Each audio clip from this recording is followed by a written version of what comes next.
The Basement Dweller. I'd always been a bit of a scaredy cat, but my dad insisted I spend the night in the basement to toughen up.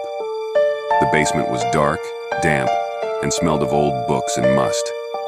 I'd always avoided it, but tonight, there was no escaping. As I descended the creaky wooden stairs, a cold draft swept through the room.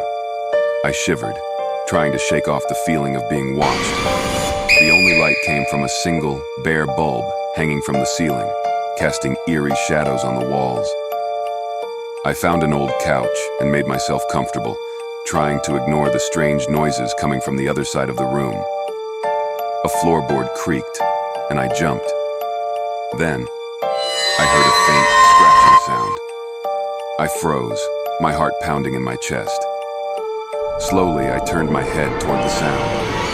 In the dim light, I saw a pair of glowing eyes staring back at me from the corner of the room. The eyes were large and black, and they seemed to be filled with a cold, malicious intelligence.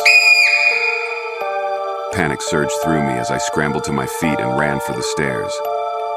I stumbled and fell, but I managed to pull myself up and keep going. I could hear the creature behind me, its claws scraping against the floorboards.